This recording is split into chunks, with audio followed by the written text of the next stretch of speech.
I'm really pleased to be here today.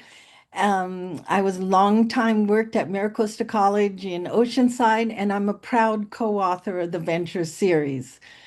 I'd like you to meet the Ventures team, Gretchen Bitterlin, Dennis Johnson, Donna Price, and our series editor, Lynn Savage. We've all teachers and we've had some program coordinator responsibilities, and our goal was to create a series we wanted to use in our classrooms.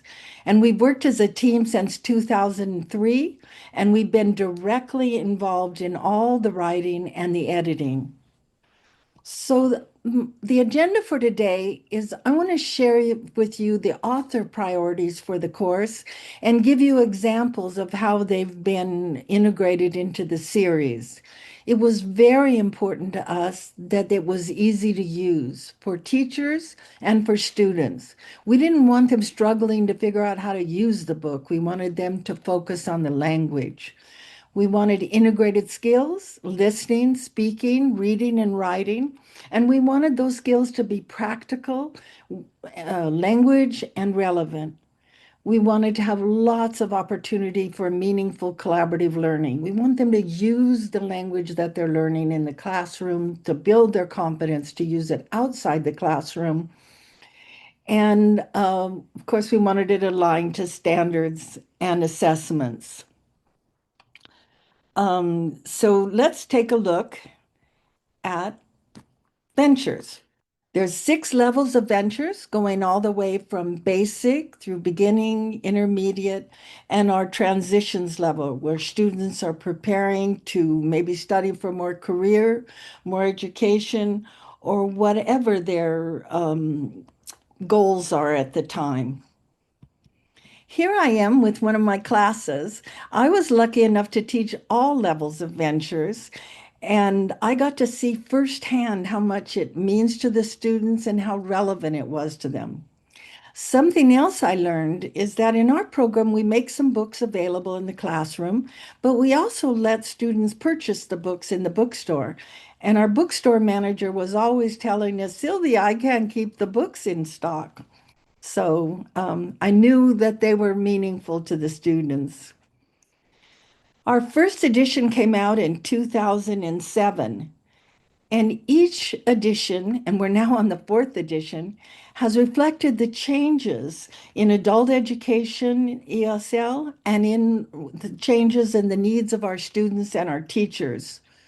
Over the last 18 years, 10 million students and growing have learned English using ventures. Every time we have a new edition, we put together focus groups of teachers and coordinators, and we listen to what they want, kept, don't change this, and what they'd like to see revised or added. And we take the input very seriously. In fact, we have teachers writing to us and saying, I need some more support here, or I really love this. We listen. Before we go further, I'd love for you to put in the chat whether you're currently using Ventures and for how long, or if you're new to Ventures and you're trying to discover more about it. Both are great. So just to give me an idea of who's here.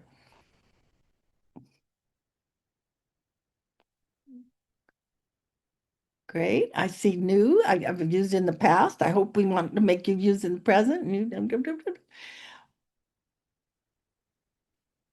Great. Wow.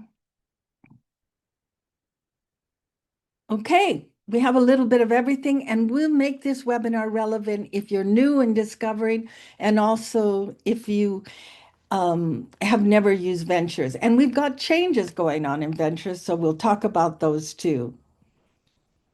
One of the first priorities to us was ease of use, both for teachers and for students. One of the ways we make it ease of use for students is we have common themes across levels. And then we have varying topics depending on the sophistication. So in the Unit 2 theme, one of our themes is at school. So that theme is across all our, from basic to level 4. But at the topic area, basic and level one students are just learning to identify classroom items. And level two, they're learning school services, level three, study skills, level four, planning for success. But watch, in every one of these books, Unit 2 theme at school begins on page 20.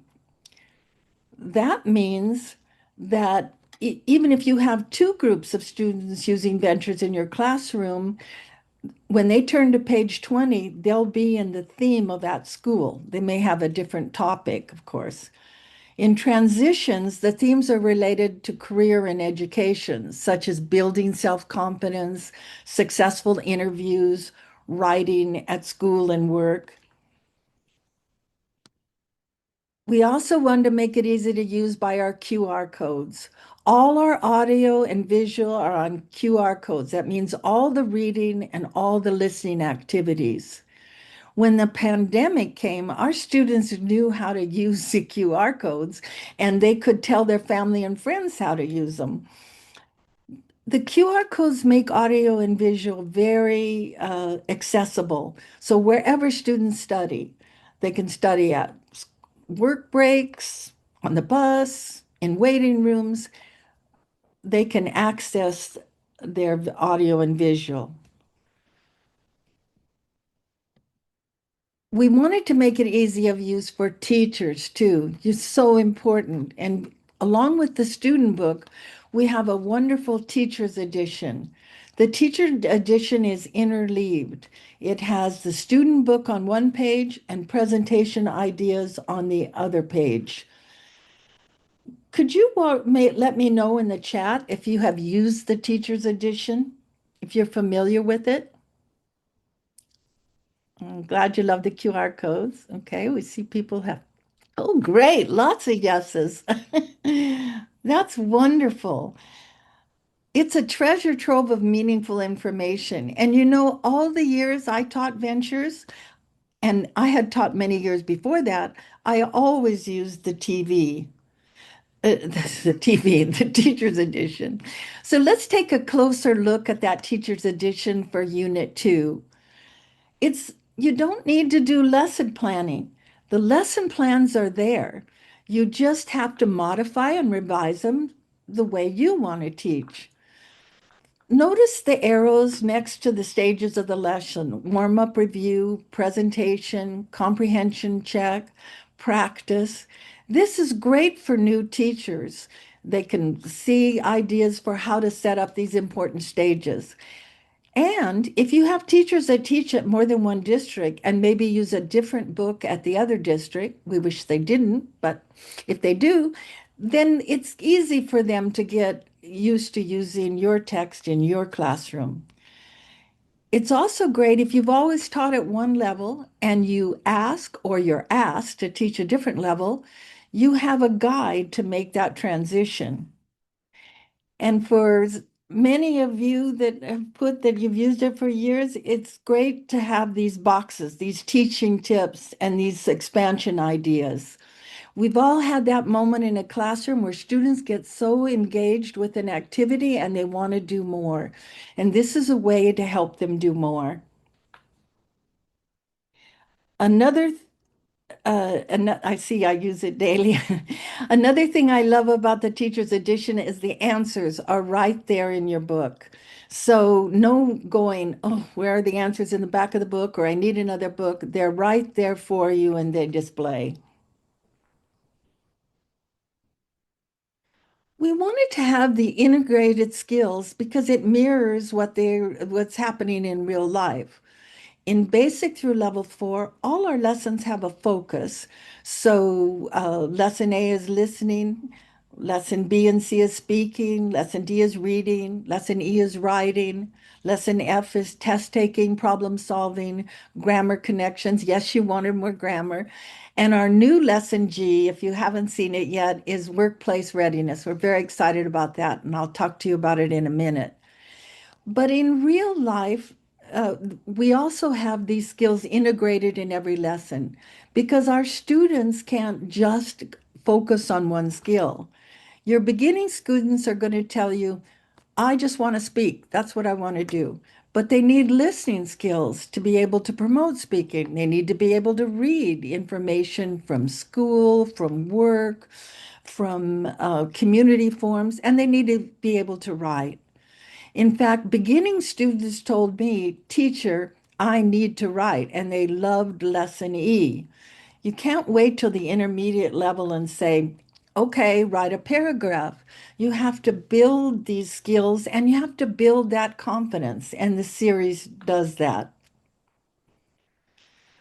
Let's look at an integrated skills lesson.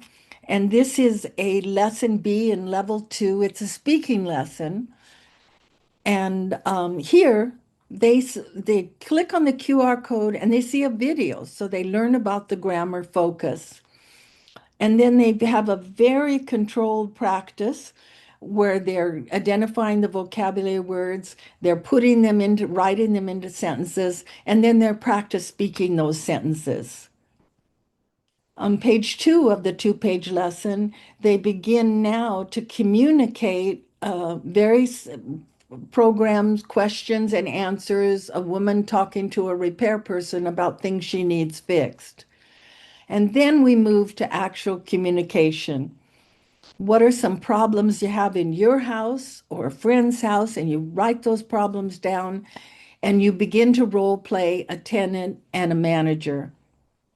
And that's when the real language flows because they're prepared. It's based on their unit vocabulary, and now they have a focus to practice it. Let's also look at a reading lesson. This is from level 4, unit 9. And students read a story. In this case, they read a fable. And they answer questions in the page 2 part of the lesson. They're checking their understanding, so they're writing answers to question.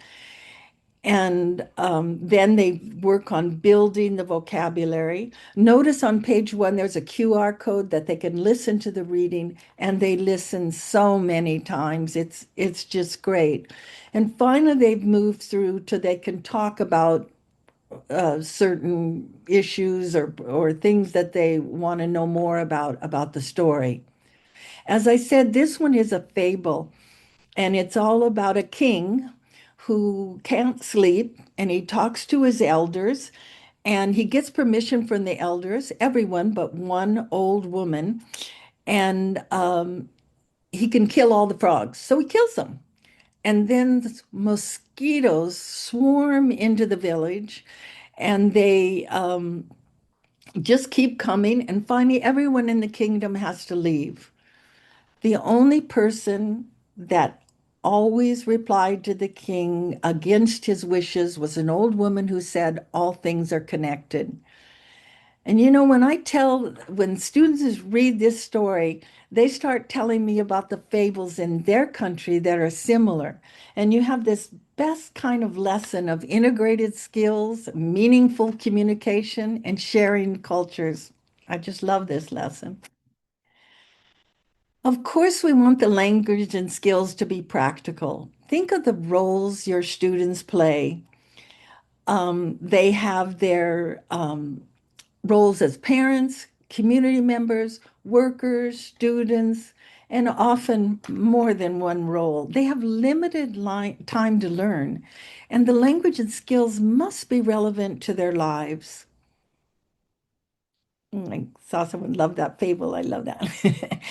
So unit themes are basic through level 4. They're very common themes. They're things that students will be concerned about. You saw unit 2 at school, units on family and friends, health, shopping, work.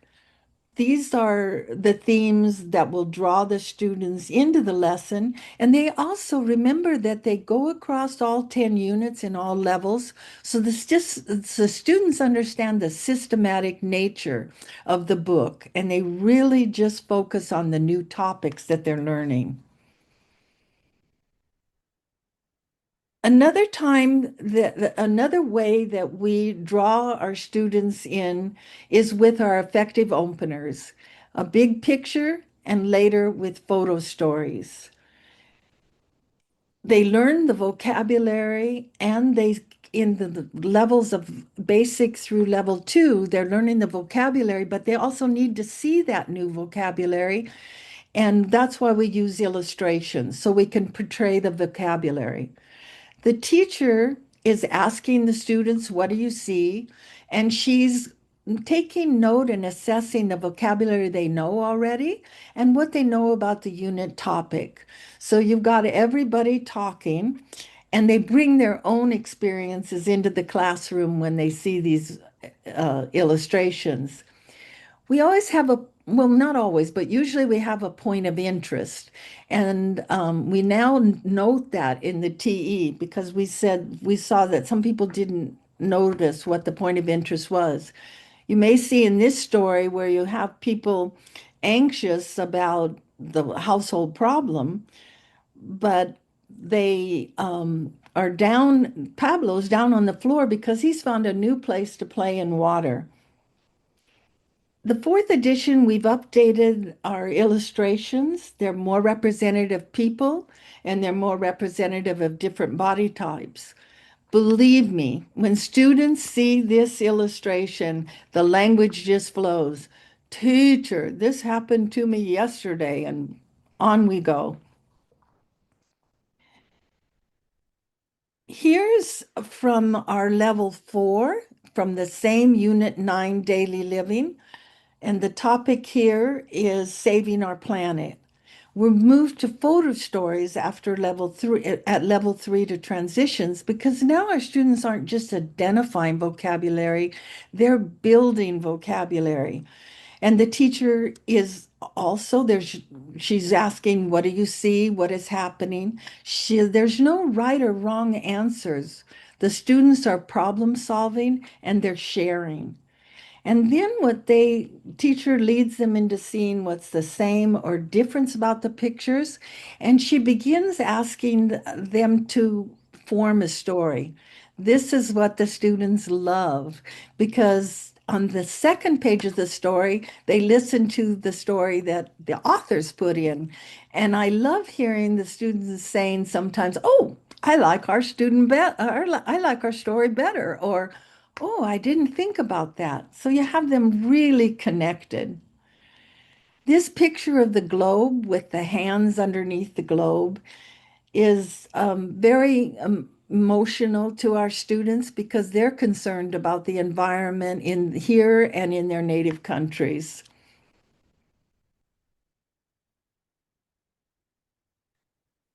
Here it is, our new lesson G, and that's on workplace readiness.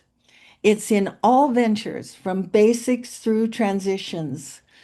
And workplace readiness can support many program goals. Some programs told us we need it for our funding.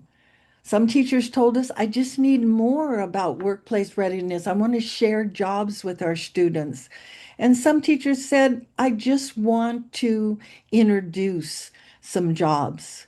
So it's a two-page lesson just like the others, and its pedagogy has the same pedagogy as the other lesson of integrating all the skills. The emphasis is on reading and listening in this lesson. And one of the things is that there's 10 career clusters, just like there's 10 themes that run through all the levels.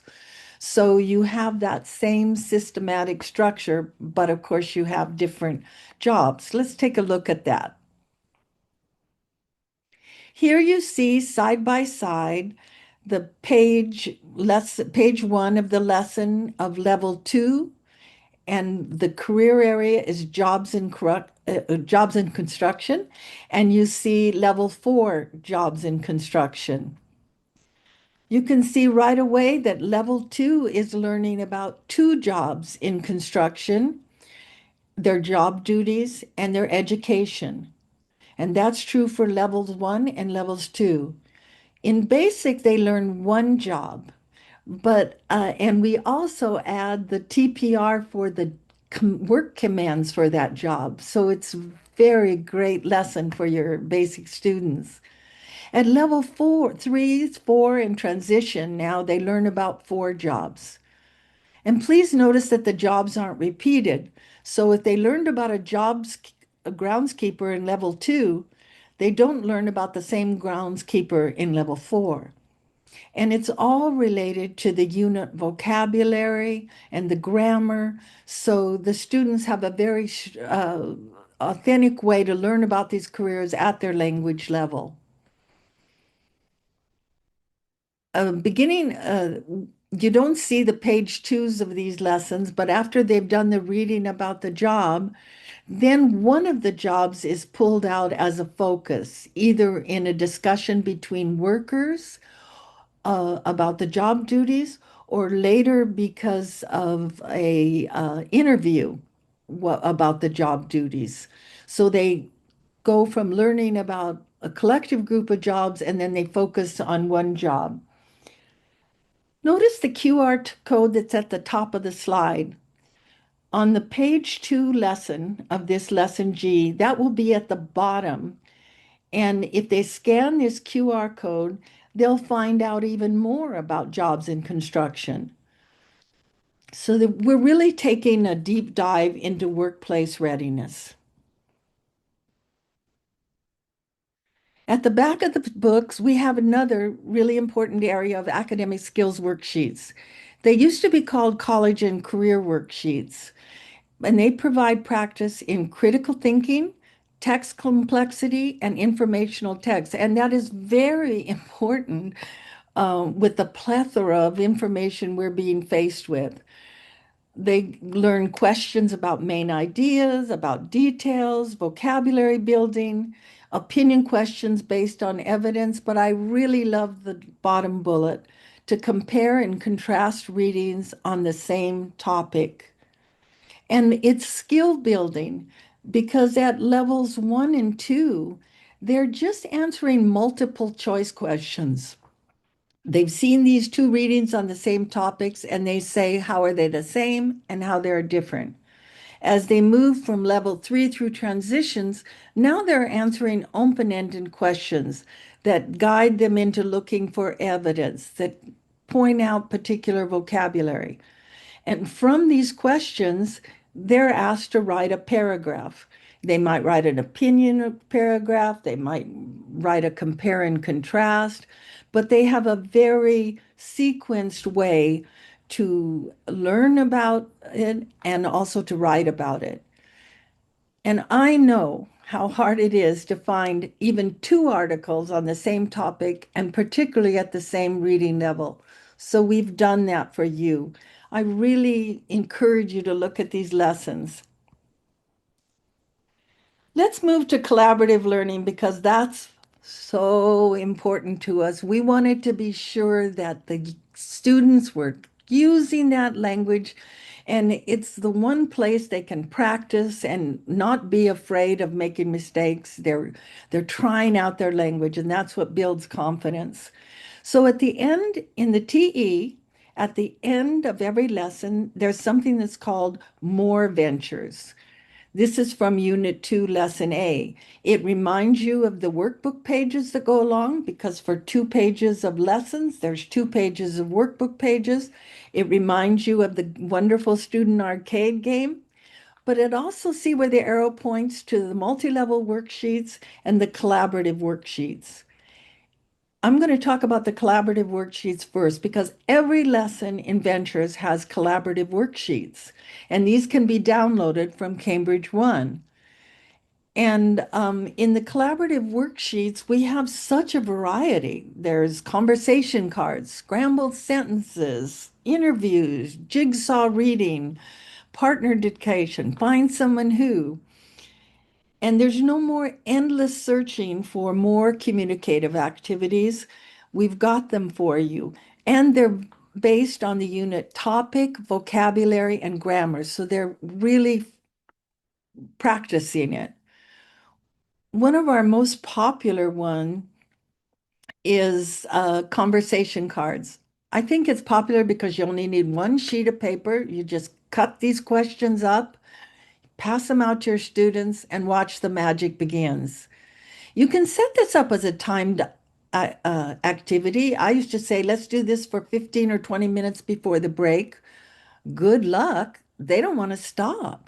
I have my students take the cards outside, practice them with their friends. And because we worked in a building, I had staff members who said that people came up to them and say, what do you do every afternoon? And they're practicing their language. And that's what you really want.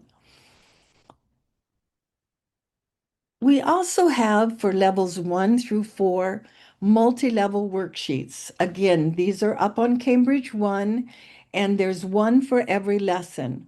This is from level 1, unit 8.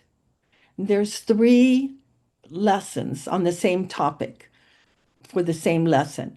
If you see the check marks at the top and they've got a box around them, if students are working at below level, that's that check on the left-hand side. If they're at level, in the middle, and if they're working above level, it's the right-hand side. There's difference in rigor because on one they're just circling answers maybe or filling in one word, then there's 2-word responses, and finally there's developing questions and answers. And the best part is they all have the same um, they all have the same answer key. Oh, that's amazing.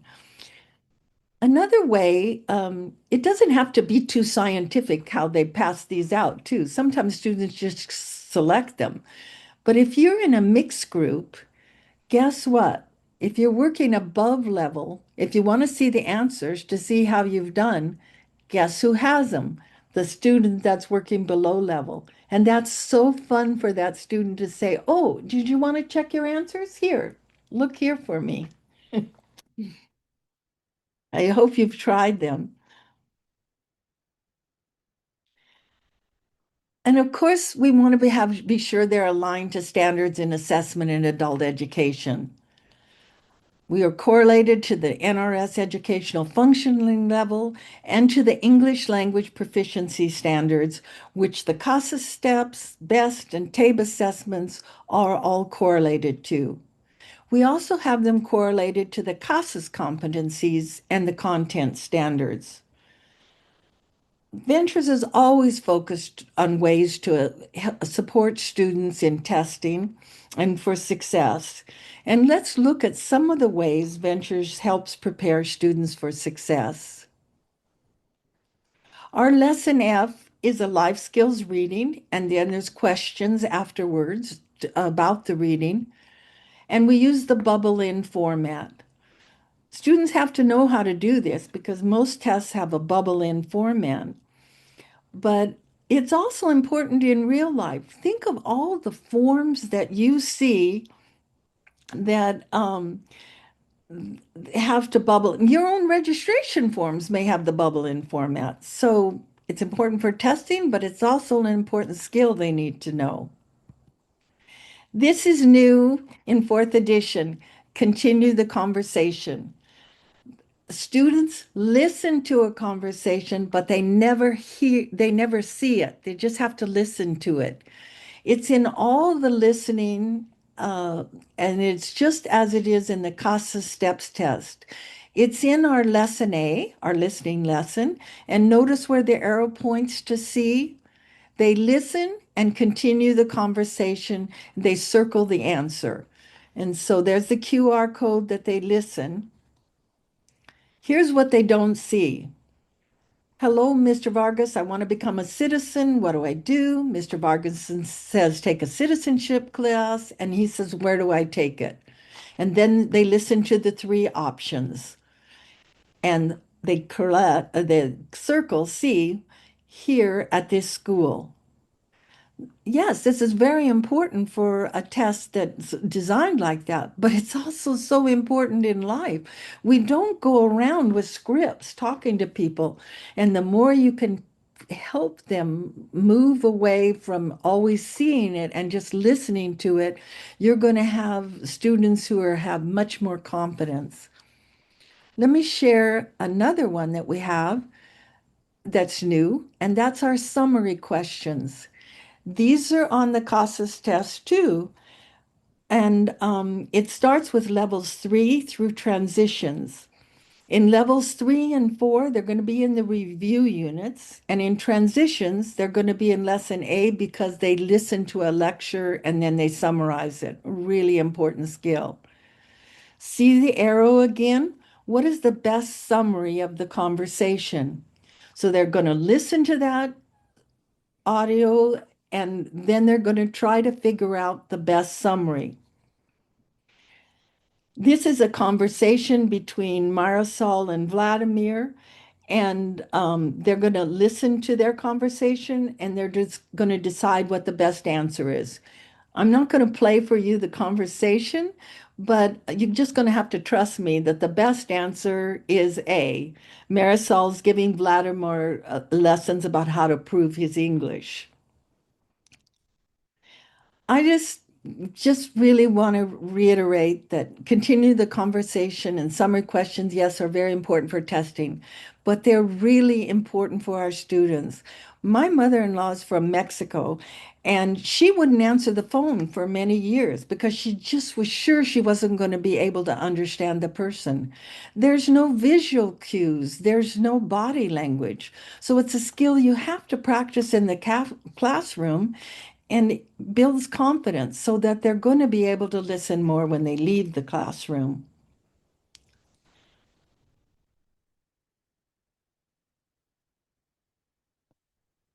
We're going to take a poll now, and I'm going to ask you what kind of components your program use. There's no right answer. You can either say print only, digital only, or both. Would you put it right here in the poll? Okay, well, oh, we have digital only ones and we have some print and of course both. Thank you for taking that poll. We've got you. Okay, I'm going to close the poll. Okay, thank you, Kyoko. So our print components are that student book, a workbook that's completely structured the same way as the student book. So we're working on page one in the lesson plan, and there's a page one in the workbook. They're two-page lessons. And then that teacher's edition that I saw in the chat, many of you said that you really appreciated. If you're teaching our lowest level, which is basic, there's actually two workbooks.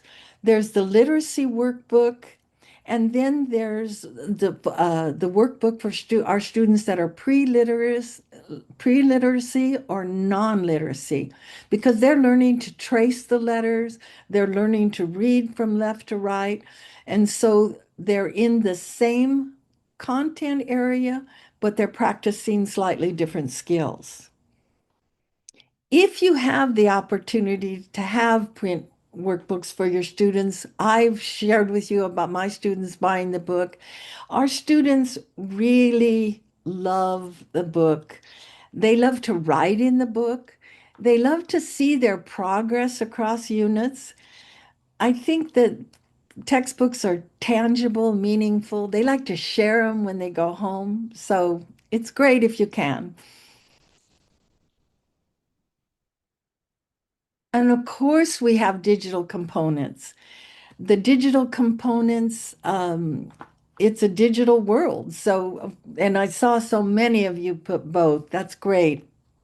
We have the digital workbook with the instant feedback. And we also have the new digital literacy lessons are in the digital workbook, and I'll talk about those in a minute. We have Ventures Connect, which is there's online tests, study and succeed. We have Presentation Plus for teachers. You can project your student book pages and they can see the answers. In Presentation Plus, you can slow down the audio and the video, and you can even put closed captioning for your students when they need them, and you can play the audio and video directly from the student page. And then our popular games, Ventures Arcade and Kahoot. I want to say that both for Ventures Connect and for Ventures Arcade and Kahoot, for both of these, they can not only play them on the computer, but they can play them on their smartphones, on their iPads. So they can do this in the classroom or they can study and do that at home.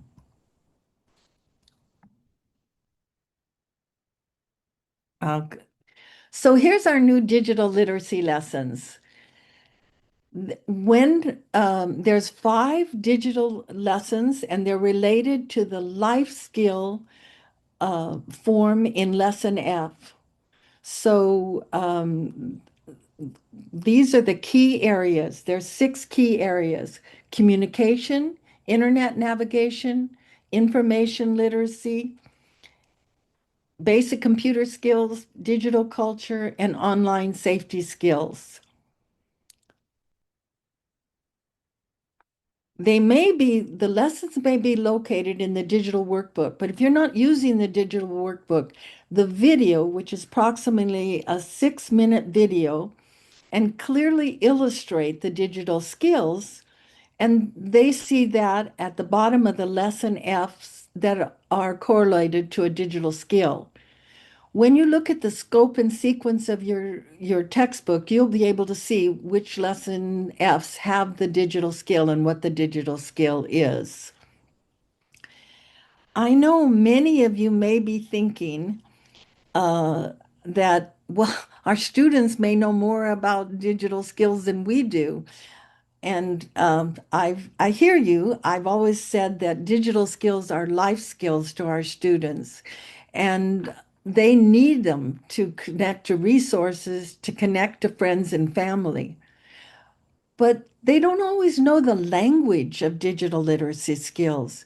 And so in these lessons, they're learning the digital skills and they're also learning the digital language. Let's take a closer look at level 2 digital literacy lessons.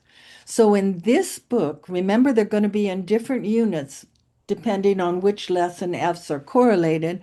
They're in units 2, 5, 6, 8, and 10. They're doing everything from using video conferencing, connecting to the internet, filling out a PDF form, opening and completing files from email, and the one I love and can use lots of help with, organizing, storing, and retrieving documents on a desktop. And we'll go from there to actually looking at a level 2 unit 5 lesson.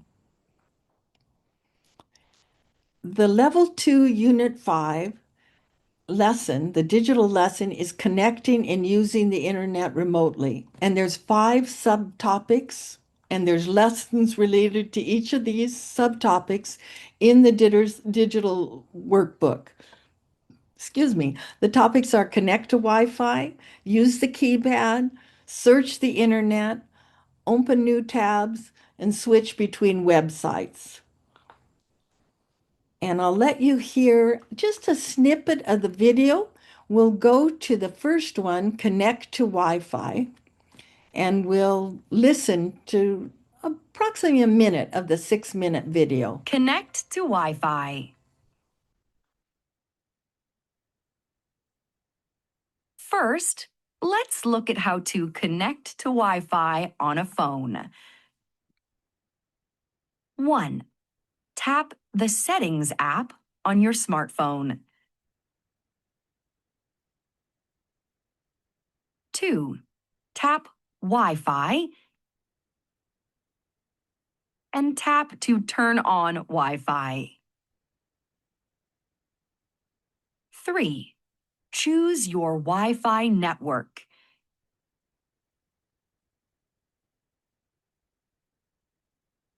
If asked, enter the password.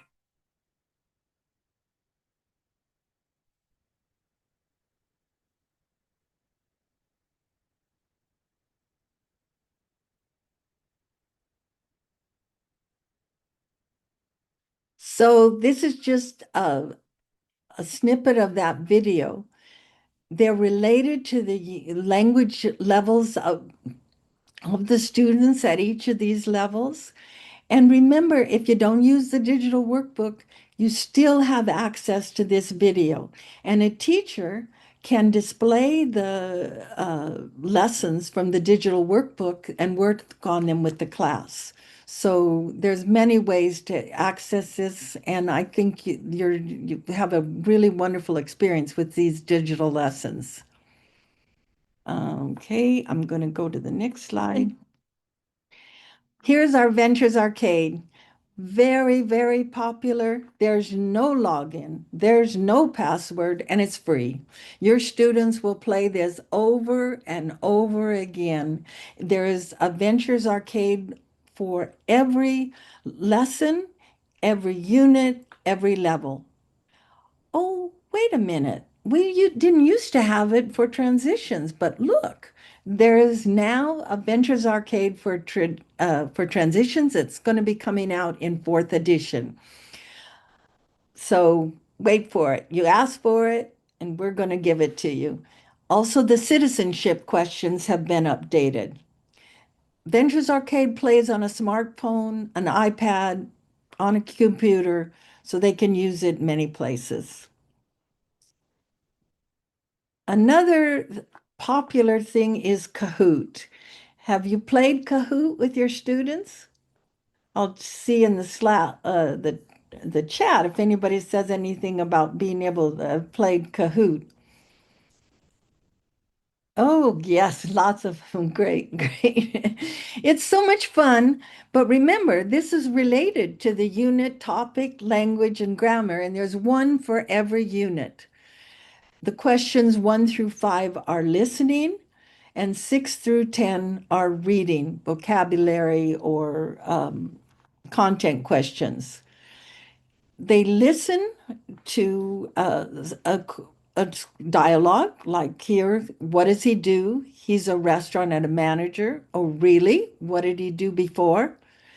And then they select either the triangle, the circle, or the diamond as the correct answer. They had to listen for what did he do before, and then they would get he's a cashier. Notice on the bottom of the page that purple square.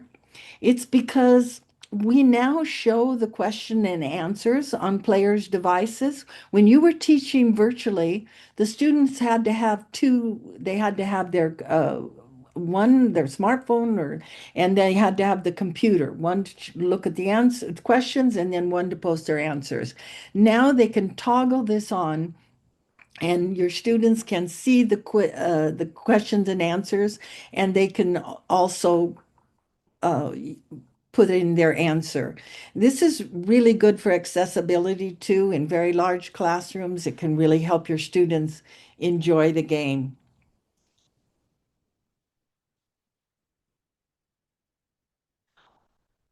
Well, this has given you a